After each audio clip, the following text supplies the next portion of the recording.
กราบสบายดีรอบสวยๆจ้ะพี่น้องจ้าสบายดีเพื่อนทุกคนเด้อพี่น้องยินดีต้อนรับทุกช่องแม่น้องบอยคือเก่าคือเดิมงดกิจกรรมทุกอย่างมือนี่สิมาเฮ็ดผ้าเข่าเฮ็ดต้นเงินไปวัดอีกแล้วพี่น้องสวัสดีค่ะพี่น้องพี่สาวมาเฮ็ดมือหน้าฟ้าวบ่ได้ไปเมื่อก่อนเฮ็ดกับแม่น้องผ้ามือนี่เฮ็ดไหมพี่น้องมาลุ้นกันว่ามันสิฟ้าวอีกบ่โอ๊ยมาทั้งทีก็เลยเฮ็ดมาทั้งทีอยากพี่สาวเพิ่นก็อยากทำบุญให้แม่กับพ่อเพิ่นกำลังเน็บต้นเงินพี่น้องส่วนประบัวกับแม่น้องฟ้ากำลังแต่งอาหารใส่ผ้าขาว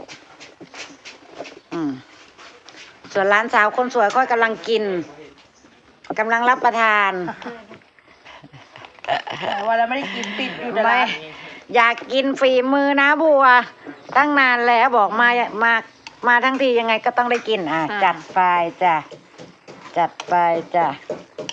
คนนะครับคนเข้มกินไปกันนะไปทำอาหารก่อนช่วยกันเวลามันมีจำกัดไปเอฟซีประบวกทุกคนเฮ็ด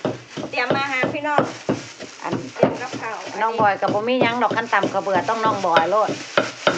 เดี๋ยวน้องบอยจะปั้มโคกให้เบิ่งอีกจ้ะ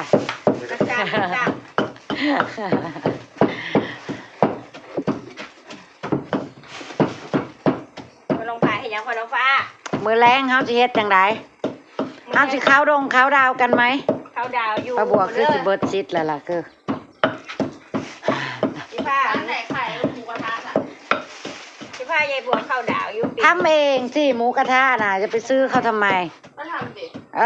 ว่าเย็นนี้แหละเอาเรื่องทำบุญตอนเที่ยงให้มันเสร็จก่อนทำมันนี้ก่อนแล้วค่อยว่ากันตั้งใจมาเฮ็ดในเพื่อนมันสิบ่ได้เฮ็ดบ่ได้เด้พี่น้องเอาทำไปเฮ็ดเนาะจะได้เสร็จต้องเอาอันนี้มันออกมันจะต่ำง่าย10:30ต้องออกแต่บ้านเด้อเหลืออีกเวลาชั่วโมงนึงพี่น้อง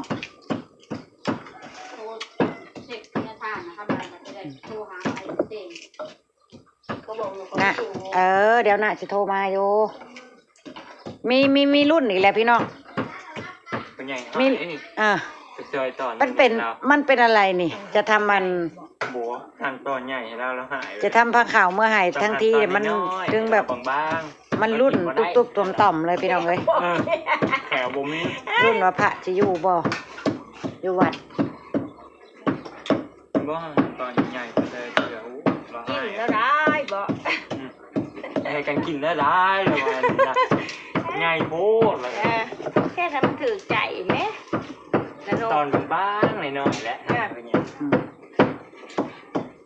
ยังบ่ล่มเลิกได้แม่น้องผ้าสิแกงหน่อไม้ให้ยายกินนะบ่ได้ยายข่อยมากได้ไม่ยายข่อยนะส่วนเนื้อย่างก็ยังบ่ล่มเลิกจ้ะยังสิเฮ็ดต่ออีกคือเก่าจ้ะเมนูนี้มันใส่ผ้าขาวนะแม่เฮาโปรดปานได้จ้ะ2 คนแม่น้องฟ้ากับพี่สาวคนโตเพิ่นเฮ็ดให้พ่อกับแม่ส่วนประบวกก็ได้สิแค้นสิหอยน้ำเพิ่นนั่นล่ะจ้ะอนุโมทนานำ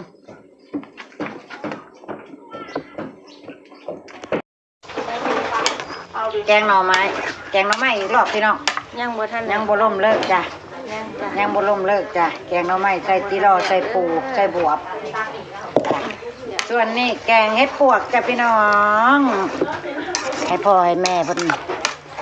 เนาะนี่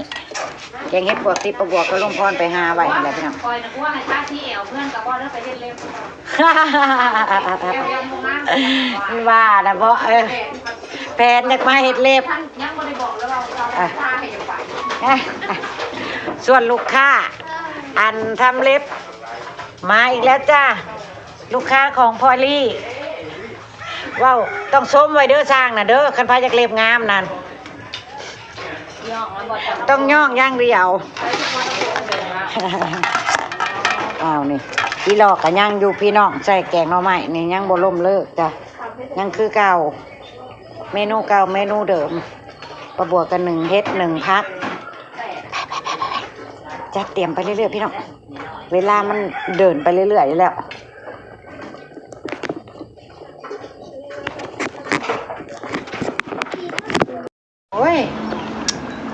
อ่อนๆใส่แกงหน่อไม้เนาะพี่น้อง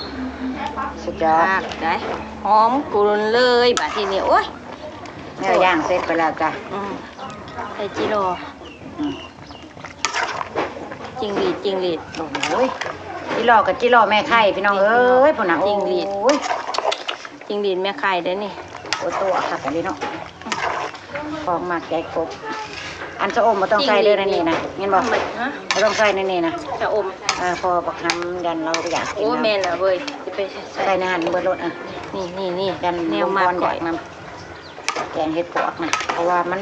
เบิดเลยพี่น้องงวดสุดท้ายแล้วจ้ะประกอบกับหายพี่หายน้องแจกผู้นั้นแจกผู้นี้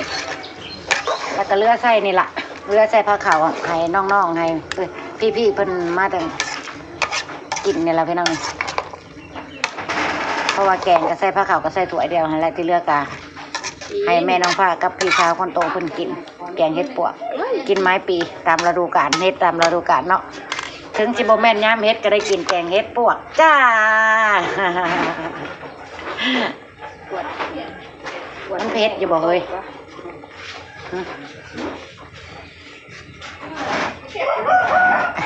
ไปพี่น้องจักโมงละสุกเฮ็ดไปเบิ่งเวลาไปน้ำเลยประบวนน่ะ10 โมงแล้วไปแม่โอ้1 พักประบวใส่ผักเขาพี่น้องดอกกะหล่ำกับผักกะหล่ำแล้วก็มี1 เฮ็ดรวมพร้อม1ใส่กัดเลยพี่น้องประบวเฮ็ดนั่นน่ะนี่1 เฮ็ดรวมจ้ะโอ้ยคุกคักทั้งท่ายทั้งเป็นมือกล้องทั้งเฮ็ดอาหารพี่น้องเอ้ย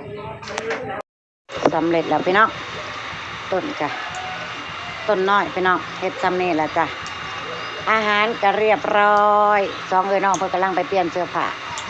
สิเข้าวัดกันแล้วจ้ะพี่น้องให้หลวงพ่อพาเมื่อปั้นกินข้าวแม่เฒ่าแล้วสิมื้อกินผ้าขาวอยู่วัดอาหารก็ใส่กระตาเมื่อแบบนี้เลยพี่น้องแล้วก็เมื่อแต่งอยู่วัดเฮ็ดเป็นทุ่งเมื่อแล้วก็เทใส่ถ้วยอยู่วัดใส่ผ้าขาวไปถวายอยู่วัดแต่งอยู่วัดจ้ะพี่น้องสำเร็จจ้ะอาหารการกินสำหรับของมักของโปรดพ่อกับแม่ประบัวให้ลุงพรกับพ่อน้องบอยพาเมื่อจ้ะลุงพรกับพ่อน้องบอยว่ากับน้องบอยไปเลยเด้อประบัวนะพี่น้องเอ้ยป่วงไปเบิดตัวทิพย์ตัวแดดเลยลอตเตอรี่วานใบแน่โอ้ยเฮงๆปีใหม่เด้อข้างเบิ่งกันนี่แหละจังมือวันที่2นี่ที่1อยู่พลอยก็บอกแล้วรางวัลที่1อยู่กับน้องพลอยได้ถ้าน้องพลอยถูกรางวัลที่1 12 ล้านจะให้น้าบัว11,000ว่ะโอ้ย100,000ก็เพราะว่าน่ะเห็นไหมน้าบัวบอกไม่ยอมให้น้าน้อยเกินน้าไม่เอาอ่ะคือจะปล่อยนะว่านั่นโรงงานกันนะว่าคันถึงแล้วอยากได้100,000บ่ได้ข่อยแต่ยายชงน่ะว้าวเจ้าก็สิอยากได้หลายแต่ยายปิ่นบ่ได้ลงทุนอ้าว12 ล้านก็ให้100,000เนาะเอาจริงไหมล่ะพี่น้องหลานสาวบอกจะให้น้าบัวแค่10,000เดียวยายชงเถียงกับพ่อยายปิ่นจะไม่อยากได้หลายขนาดยังไม่ถูกนะเนี่ยถ้าถูกจริงๆมันจะไม่ฆ่ากันเลยเหรอนะกับหลานเนี่ยหยอกกันเล่นพี่น้องจ๋าอย่าถืออย่าซาเลยจ้าเว้าเล่นเว้าหัวเนาะโดยพี่น้องประบวกกันจะเก็บภาพบรรยากาศไว้